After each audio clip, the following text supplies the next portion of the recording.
सभी को राधे राधे। जय श्री कृष्णा।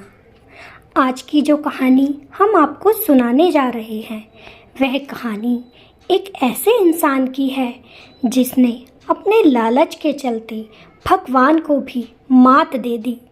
तो आइए कहानी को शुरू करते हैं। एक गांव में दानचंद नाम का एक व्यक्ति रहता था। वैसे तो उसका नाम दानचंद था, लेकिन उसने अपनी ज़िंदगी में कभी भी कोई दान नहीं किया था।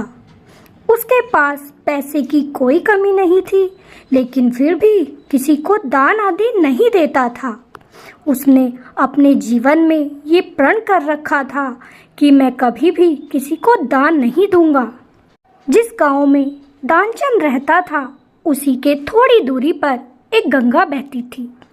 उसने इस डर की वजह से कभी गंगा जी में स्नान तक नहीं किया कि अगर मैं गंगा जी में स्नान कर लूँगा तो मुझे ब्राह्मणों को जरूर कुछ ना कुछ दान देना पड़ेगा। इसी वजह से वह कभी गंगा जी को स्नान करने नहीं गया। द्वार पर कोई भी भिखारी आ जाए लेकिन वह खाली हाथ ही लौट जाता था, क्योंकि दानचंद कभी कोई दान नहीं करना चाहता था। उसकी पत्नी दानचंद की इस बात से बड़ी दुखी रहती कि इसके पास इतना धन है लेकिन फिर भी यह किसी को नहीं दान देता। हे भगवान, इसका क्या होगा? ऐसे ही उसका समय बीतता जा रहा था। अब काफ़ी समय बीत गया। दोनों बुढ़ापे की ओर चलने लगे। एक दिन दानचंद की पत्नी दानचंद से बोली, हमारी जवानी तो ढल गई, अब बुढ़ापा चल बसा है। अगर आप इसमें भी किसी को दान नहीं दोगे तो आपका क्या होगा जी? लेकिन दानचंद ने तो पहले ही प्रण कर रखा था कि वह किसी को कभी कोई दान नहीं देगा। उसकी पत्नी ने कहा, अगर दान नहीं भी दे सकते तो एक बार गंगा स्नान तो करके आ जाओ, कम से कम कुछ तो पाप कम हो जाएंगे। दानचंद बोला, ठीक है भाग्यवान, जब ऐसी ही बात है तो मैं कल ही गंगा स्नान को चला जाऊंगा। दानचंद सुबह उठा और वह पैदल ही गंगा स्नान के लिए चल दिया। जेब में एक आना भी लेकर नहीं गया। पैदल पैदल वह गंगा घाट के पास पहुंच गया। उसने देखा कि एक जगह पर शमशान घाट बना हुआ था। अब दानचंद के दिमाग में एक युक्ति आई कि अगर मैं गंगा घाट पर स्नान करूंगा तो कोई ना कोई पंडित वहां जरूर मिल जाएगा और मुझे दान देना ही पड़ेगा। इसी डर की वजह से वह मूर्त घाट पर ही जाकर स्नान करने लगा कि यहाँ कौन आएगा भला। उधर भगवान ये सब देख रहे थे और सोच रहे थे कि कैसा इंसान है, दान देने के डर से मूर्त घाट पर ही स्नान करने लगा। इसे तो सबक सिखाना ही पड़ेगा। भगवान ने एक ब्राह्मण का वेश धारण किया और दानचंद की परीक्षा लेने धरती पर आ गए। वह उसी मूर्त घाट पर आ बैठे। जब दानचंद ने स्नान कर लिया और वह बाहर आया तो उसने देखा कि एक ब्राह्मण वहाँ पर बैठे हुए हैं। ब्राह्मण को देखकर दानचंद की तो सिट्टी पिट्टी गुल हो गई कि ये यहाँ भी आ धमका। मैं तो इसके डर की वजह से शमशान घाट पर स्नान कर रहा था, अब क्या करूँगा? ब्राह्मण ने दानचंद को देखते ही कहा, प्रणाम जजमान। जजमान? कैसा जजमान? तुम यहाँ क्या कर रहे हो? ये सब दानचंद बोला। ब्राह्मणों का काम तो गंगा घाट पर होता है, तुम शमशान घाट में क्या कर रहे हो? यहाँ तुम्हें कौन दान देगा? वह ब्राह्मण कहने लगा, जजमान, मैं एक बहुत ही संतोषी ब्राह्मण हूँ। मुझे जो कुछ मिल जाता है मैं उसी में संतोष कर लेता हूँ। मुझे ज़्यादा की लालच नहीं है। यहाँ पर तुम्हारे जैसा ही जो कोई स्नान करने आता है वह मेरा पूरा साल भर का खर्चा देकर चला जाता है, उसी से मेरा गुजारा हो रहा है। आज तुम आ गए हो तो तुम भी पूरे 1 साल का खर्चा देकर जाओगे। दानचंद तुरंत बोल उठा, अरे ब्राह्मण, मैं 1 साल का दान नहीं दे सकता, मेरे पास इतना दान नहीं है। तब ब्राह्मण ने कहा, तो कोई बात नहीं, अपनी इच्छा अनुसार 6 महीने का दान तो देना ही पड़ेगा। दानचंद ने कहा, लेकिन मैं तो 6 महीने का भी नहीं दे सकता। तब ब्राह्मण ने कहा, ठीक है जजमान, 3 महीने का दे दीजिए। दानचंद ने कहा, लेकिन मेरे पास 3 महीने का दान भी नहीं है, मैं तुम्हें 3 महीने का दान कैसे दे दूं? ब्राह्मण ने कहा, ठीक है तो 1 महीने का दान दे दो। लेकिन दानचंद कहाँ दान देने वाला था।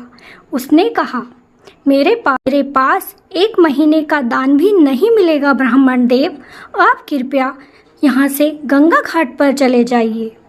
लेकिन ब्राह्मण कहाँ मानने वाला था, वो भी बोलने लगा, ठीक है 1 दिन का दान दे दो। लेकिन अब तो दानचंद ने 1 दिन का दान देने से भी इनकार कर दिया। ब्राह्मण भी अपनी जिद पर अड़ा हुआ था। उसने कहा, ठीक है, तुम मुझे कुछ तो दान देकर जाओगे, नहीं तो मैं इस नदी में से तुम्हें नहीं निकलने दूंगा। दानचंद ने सोचा, ये तो मुझसे कुछ ना कुछ लेकर ही मानेगा, अब क्या करूं, बुरा फंस बैठा। तब दानचंद के मन में एक युक्ति सूझी कि क्यों ना इसे 1 आने का दान दे दूं।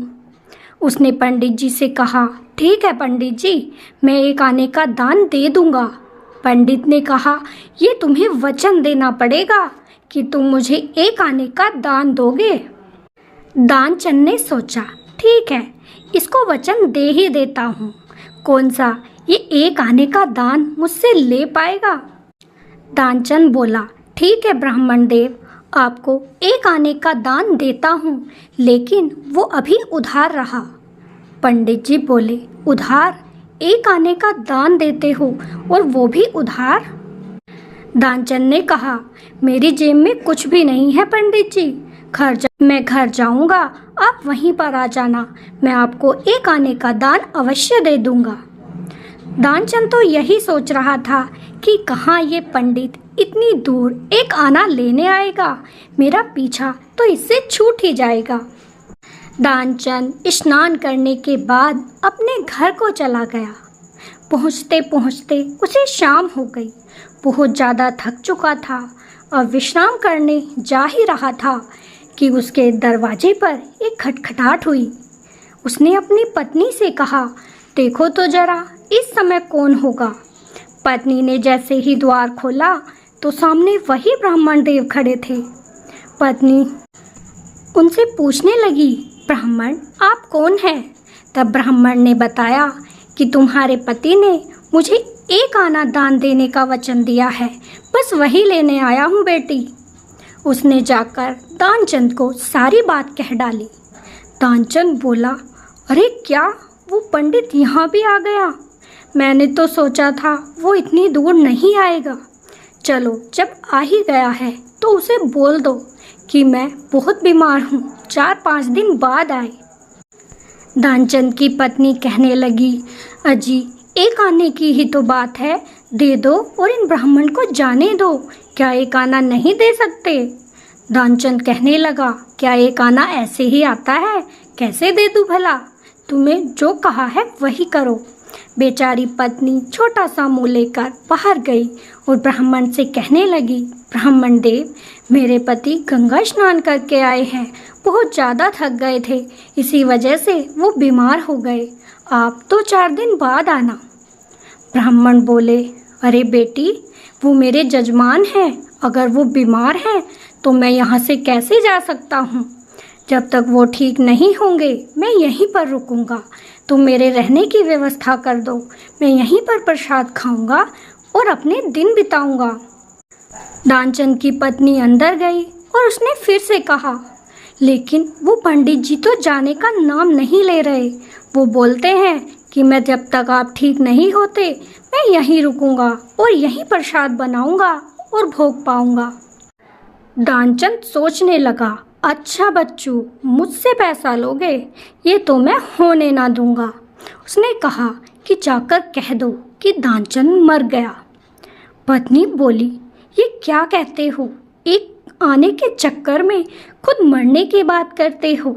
दानचंद फिर से चिल्लाया, चुपचाप जो कहा है वही कह दो, एक आना तो मैं ना दूंगा।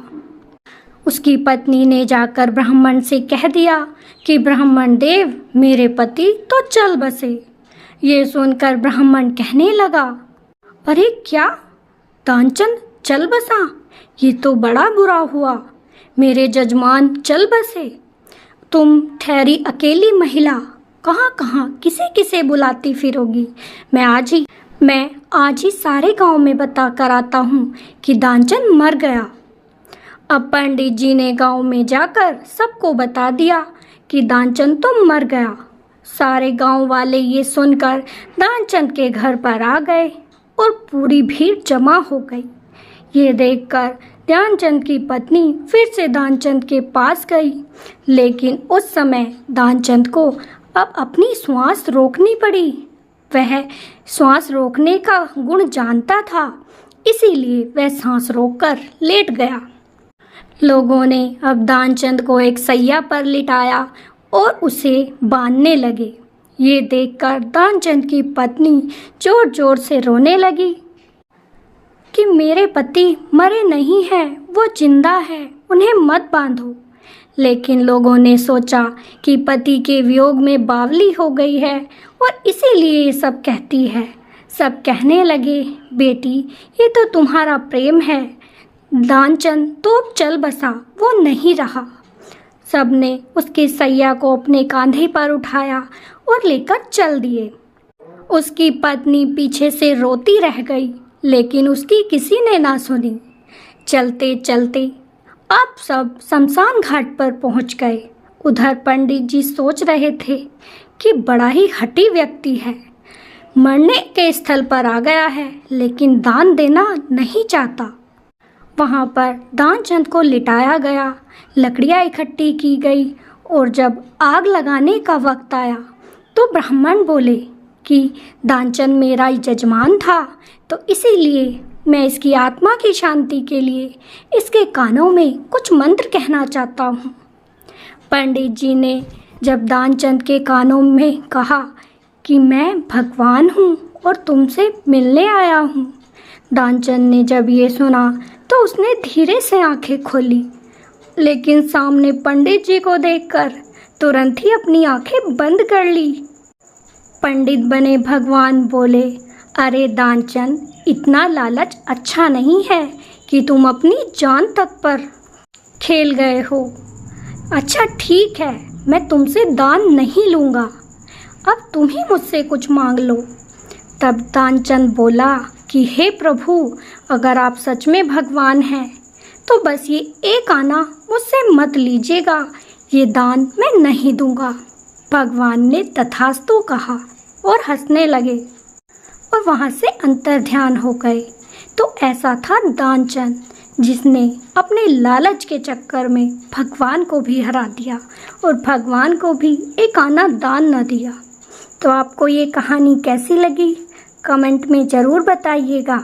अगर अच्छी लगी हो तो वीडियो को लाइक और चैनल को सब्सक्राइब ज़रूर कीजिएगा। फिर मिलेंगे। राधे राधे, जय श्री कृष्णा।